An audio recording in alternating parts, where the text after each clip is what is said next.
This is Back Talk by Successful Black Parenting Magazine, the most listened to podcast for parents by parents.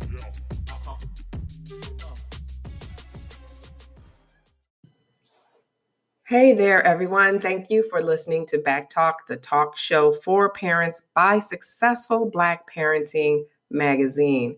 Our hashtag for this show is hashtag BackTalk. Please share it on all of your social media platforms and let people know how much you enjoy the show. Today, we do not have a guest, so when we don't have a guest, we just talk about topics that are in the news.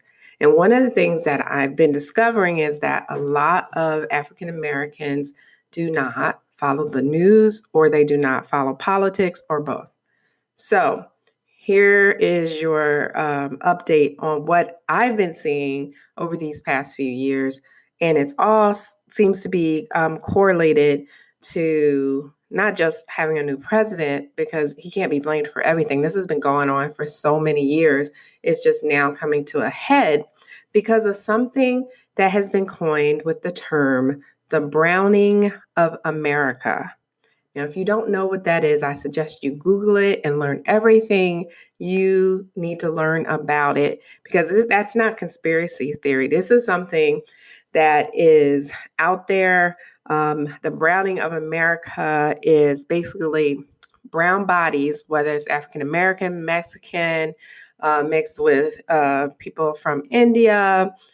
All of the brown bodies together will make up the majority. Now, I've heard as soon as 2032. Originally, I thought it was 2050, but as soon as 2032, year 2032, brown people will be the majority, and Caucasians have now become the minority. Not conspiracy theory. We're just having more babies than they are. All right, as a group of different backgrounds of brown people. So, like I said, look it up for yourself. It's called the browning of America. Now, this has an impact on our children because before great change, you always have upheaval. You always have chaos. And unfortunately, we're in that chaotic situation, and that's what we're living through right now. And yes, it is because of this browning of America. Because if you listen to both sides, like you listen to the far left, you listen to the far right, and, you know, I'm more on the left than the right, but I'm more progressive than anything. But the right is always talking about this topic of becoming extinct. You know, white people becoming extinct. That's a major talking point for white supremacists that are on the right, because that's where they are. And it's also the talking point about race wars. They want a race war, so they have a legal reason to annihilate Black and brown bodies. No one else is talking about a race war except for the extreme right. Okay, so keep that in mind, because, you know, we're peaceful people for the most part. You know, we only tend to have violent episodes exactly when there is scarcity and there's not enough to go around. You know, we have mental health problems. There's always a reason for something. You know, they say there's a reason for everything. There really is a reason for everything. There's a reason why our community has turned to violence in the past and now. Scarcity will do that. Mental health issues and not addressing those will do that. There's reason for everything, right? But for the most part, we've been a peaceful people, because if we weren't peaceful, all the things that have been done to us over these years, we would have retaliated a long time ago. So I'm going to stick with we're peaceful people. So this browning of America is a big deal. Corporations are planning for it. They're having conference workshops about what the new office will look like in 2050, what the world will look like in 2050. What about hiring practice? I mean, they are revving up for this because they know what's happening. So now we see so many things happening. And how does this stuff affect our children? We're going to get back to it, but let's just address it a little bit, because what we found out was that basically, for the first time in our nation's history, the majority of babies born in America have been kids of color. Okay, so we found this out like back in 2012. So this is how long this has been brewing, right? Even before that, but for sure, this is when all the statistics started to hit that in 12 states in the District of Columbia, the majority of children under age 5 were of color. So this will have an impact on everything that matters, from education to healthcare to politics in our culture, right? So all of this stuff is intertwined. It's like, the butterfly effect. The more brown people you have to now cater to them, they're no longer a minority, they're majority, right? And some will argue, oh, but Africa was the majority in apartheid, so it didn't help them at all. But we'll see, because we have a lot more power here. We're educated today, and we're allowed to have education. So once you educate people, it's hard to take that back. So let's just keep talking with what's going on and how it affects our children. So now we see the biggest deal in the news this week and in the past has been the abortion, the anti-abortion laws, I should say, that people don't want abortions in certain political states. And so they have voted against it. Christians, but the statistics came out today that Christians have the most abortions out of everyone. And I'm Christian, so I'm not against Christians. I'm against Christians who don't practice what they preach and are selective about it, and who select only certain passages out of the Bible to justify their cause. That's not cool. So anti-abortion laws, I think it's now 4 states. Alabama, Georgia, I think it's Missouri now. It was today that joined. I have to look and see what the other state was. It's not in I don't want to get it wrong. But I think we're up to 4 states now who have banned abortions almost completely. I know Alabama's really strict with, it was, even if you were raped or incest, it didn't matter really. So, and I'm not pro-abortion. I'm not against abortion. I'm not either. I'm like, as far as I'm concerned, the government just needs to stay out of your bedroom. They need to stay out of your bedroom. When did we start mixing church and state? Well, I know when, because it's when the churches started getting money from the government, which should have never happened and should stop. And if they get money from the government, then they should pay taxes. But that's another story for another day, because this has interrupted our whole democracy. And now that we are seeing this wildfire of anti-abortion laws, there's a reason for it. And like I said, it's like a diagram. You can draw it out. The circle being this browning of America, and all the branches coming from this circle are all the things I'm about to talk about. And it's not conspiracy theory. It's just like, prove to me they're not connected. Please prove to me they're not connected, because I'm following the news every day. I keep track of these things. I might not remember the exact numbers and statistics, but if I can look it up, I'll get it for you. So here we got these everywhere, anti-abortion laws. And this one lady in, where was she? She was in Ohio, a state representative, Janine Boyd, that's her name, Janine Boyd. I had to look it up for a second. She actually proposed the abortion bill, but exempting African-American women from abortion restrictions. I'm going to say that one more time. So I'm going to say it just like this. Okay. So they want abortion laws to be really strict, if at all. But Black women can keep getting them. If that doesn't raise an eyebrow, that I don't know. I don't know what else to say. Okay, it just should raise some eyebrows. So this is the fetal heartbeat law in Ohio, right? So basically, she tried to justify it, which made absolutely no sense. So let me see. This is how it reads. Representative Janine Boyd proposed Amendment 0291, which would have provided an exception for Black mothers to abort their babies. Boyd suggested protecting Black children from abortion is akin to slavery. Black slaves were once treated like cattle and put out to stud in order to create generations of more slaves. She said during her remarks, which were broadcasted on the Ohio Channel, "Our country is not far enough beyond our history to legislate as if it is." What? How does that make any sense? Yes, it's true. We were. That did happen. But as soon as I heard that, I went, aha. That's it. That's it. Aha. They don't want black babies being born in America. They want more white babies born in America so that they can populate, right? So they want to populate. They want their population to explode and our population to decrease.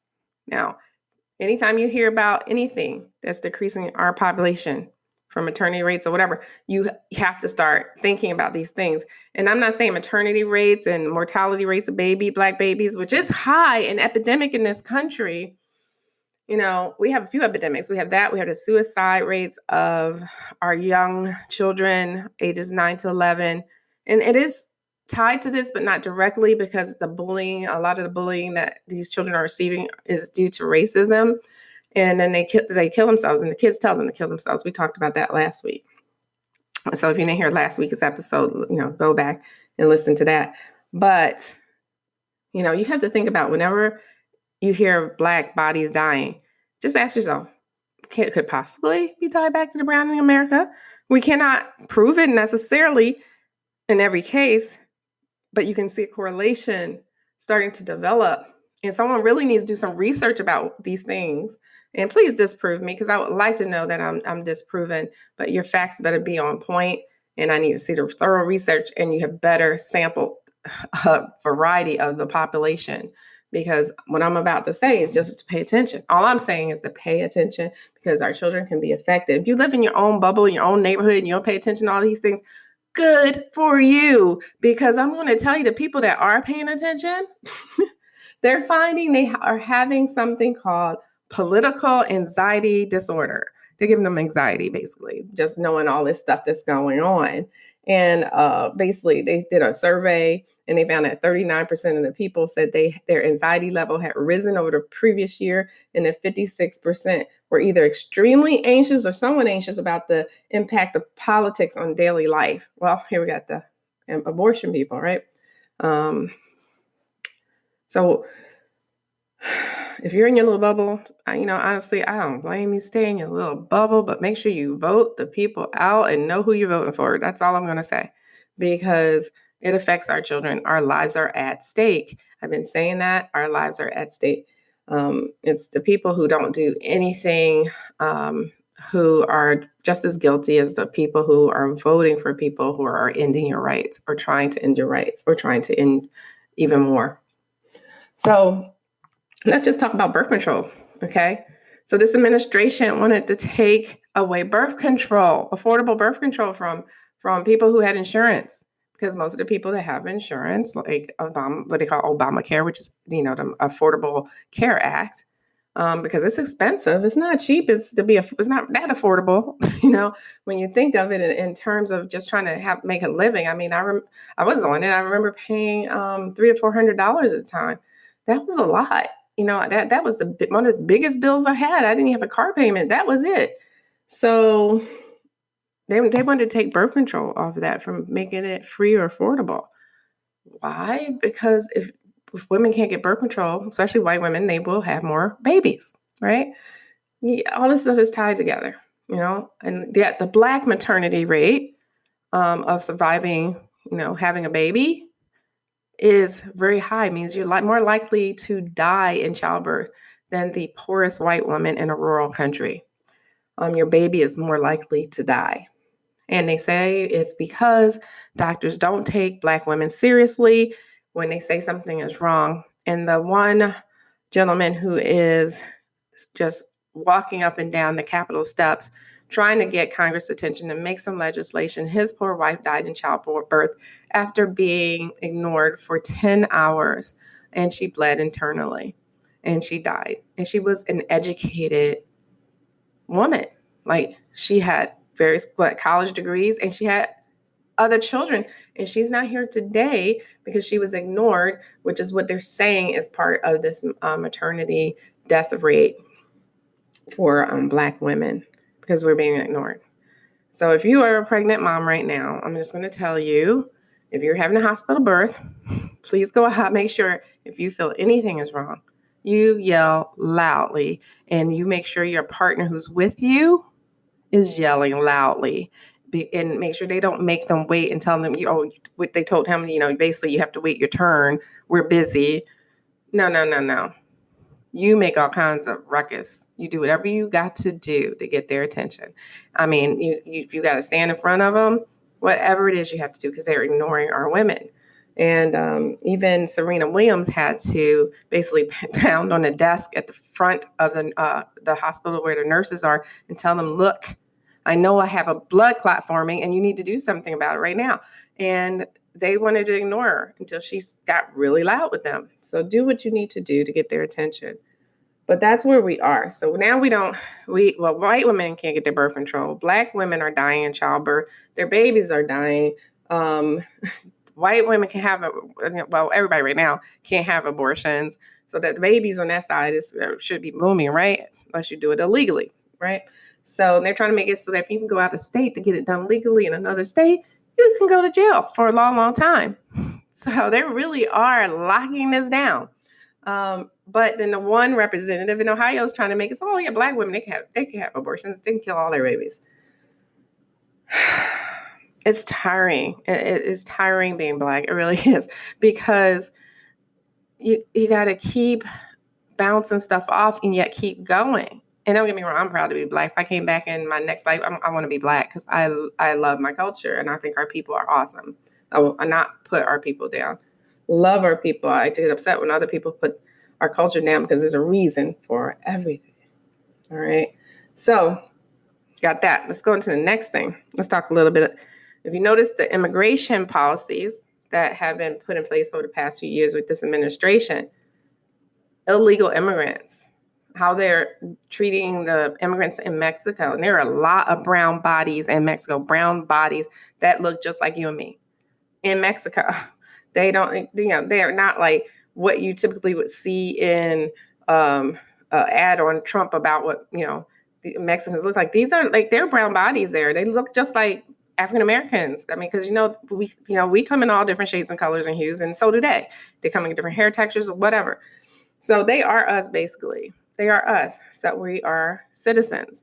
And the way they're being treated, and I think it's up to 6 children have died now at the border. There's a reason for this, the way they're stopping immigration legally as well as illegally for brown bodies. And illegal immigration, sure, there should be things put in place. But they came there to seek asylum. And that's what we stood for as a country all this time. You can come here for that purpose and do it legally, but children shouldn't die. Children shouldn't be put in cages. Children definitely should not be separated from their parents and lost. That's a whole other topic too, which breaks my heart. I mean, we got decades and decades to go where these children will grow up and, never know their parents. So that breaks my heart. I can't even think about that on a regular basis because that's depressing for me, and I'm not the parent, So these controversial immigration policies that are in place, I'm going to tell you right now, there are illegal white Canadians here in this country. There are illegal white people from UK and Europe, but you don't hear about them. You don't see them getting deported like you will see the brown and Black bodies in mass numbers. It's an exodus. The Haitians are next because he gave them a timeline to get out of the country, basically, when they came here for as refugees from the earthquake. They were protected under the Obama administration, but Trump gave them a deadline to get out. And I believe that deadline is approaching. So I believe that's the next group of people you're going to hear a lot about, if you hear about them at all, because the media tends to squash a lot of things. But that's the next group that's at risk. So we have a mass exodus of brown bodies to get them out of the country. You have them trying to increase the births of white people, decrease the births of Black people, whether by chance or however it's happening. We have abortions getting so strict that you can't get one. And if you do, you can go to jail and for a long time. But them trying to find an exception for Black women to do so. we have that, it's one politician right now, but if she got that passed, I'm sure that would pass too. Let's not even get into much with the for-profit prisons, which house more inmates of color than anyone, who lose their rights to vote, to have any power once they do get out, if they ever do get out. And we know that Black men are being sentenced to stronger penalties, to longer sentences, almost 20% longer than any white male. They will be sentenced. So it seems like the prisons are trying to keep them in jail longer, trying to put them in jail for offenses that other people would get away with that are not Black. Other people have gotten away with for so many years. Things that they're now making legal that Black people are in jail for, like, selling weed. They should really release all these Black men who went to jail for selling weed in states where it is legal, because it's not fair. It's just not fair. Okay. So let's talk a little bit about how do we deal with this? What do we do? Because we also have, which has been a long time in the making, police, Black Lives Matter, and brutality too, killing unarmed Black men, women, and children, which is sad. It really is sad. And I'm not against police. I have an ex-husband who's a police officer. He's cool. And I think more police officers should be like that, where they're from the neighborhood and they patrol their neighborhoods, because I think if you know the people you're working with, then you're less likely to kill them. Yeah. But police in general, and I'm going to take it to the top, I think, if they cared, the top would have already done something about it. But they're not trying to meet with Black Lives Matter or whatever group is trying to make change. They're not trying to meet with anyone. You had a fraternal order of police, the police union. They could take some onus or responsibility and say, hey, you know what? We don't want our police officers to get this bad rep. We want them to be community people in the community, to love them. So let's meet with them and make real change. But they're not. They're not doing that. So I'm kind of calling them out on that, because that's not cool. We want our children not to be afraid of police. We want our children to know that they're there for their safety. But here's an issue. So more than 10 years ago, the FBI did a white paper report on how white supremacy infiltrated the police departments across the nation. Over 10 years ago. Nothing has been done about it. And then, by now, 10 years later, it's a big problem. As we can see on the news, we're hearing police officers getting busted for being part of neo-Nazi groups and for saying racist things. It's a big deal, because if the people who are supposed to protect us want to kill us, they're no longer serving and protecting. We're paying them to do that as taxpayers. So this report came out, and it basically said it raised an alarm over white supremacist groups' historical interest in infiltrating law enforcement communities or recruiting law enforcement personnel. The memo noted, can lead to investigative breaches that can jeopardize the safety of law enforcement sources or personnel. The memo also stated that law enforcement had recently become aware of the term ghost skins, used among white supremacists to describe those who avoid overt displays of their beliefs to blend into society and covertly advance white supremacist causes. In at least one case, the FBI learned of a skinhead group encouraging ghost skins to seek employment with law enforcement agencies in order to warn crews of any investigations. So just keep an eye out.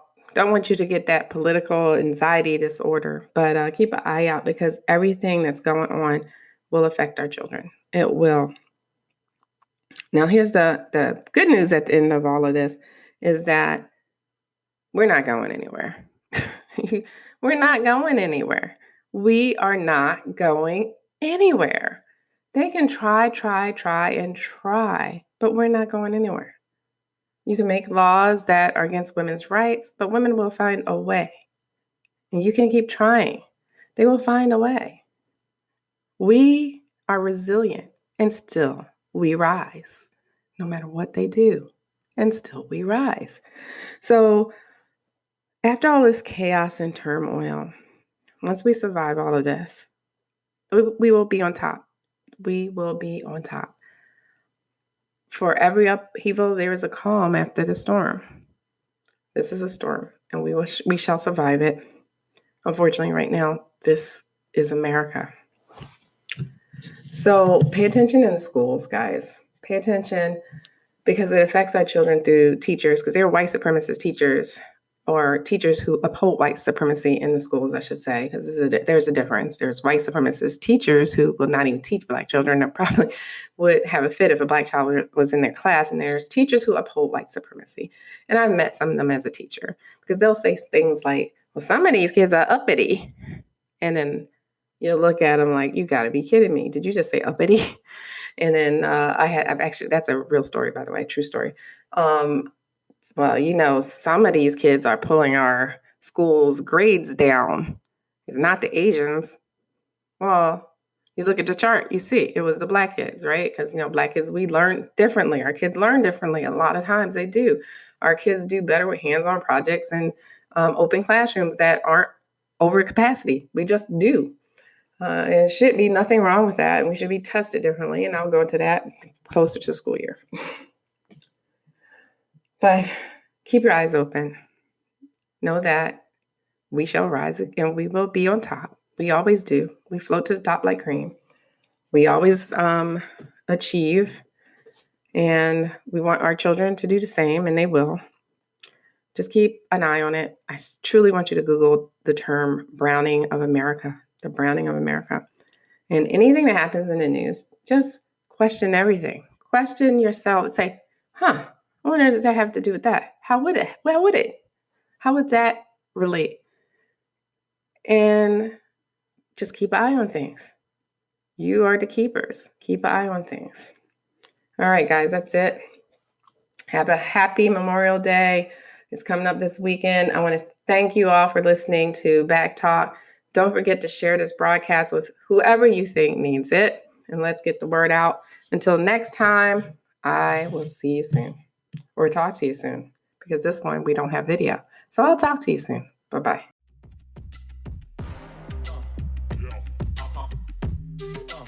This is Back Talk by Successful Black Parenting Magazine, the most listened to podcast for parents by parents.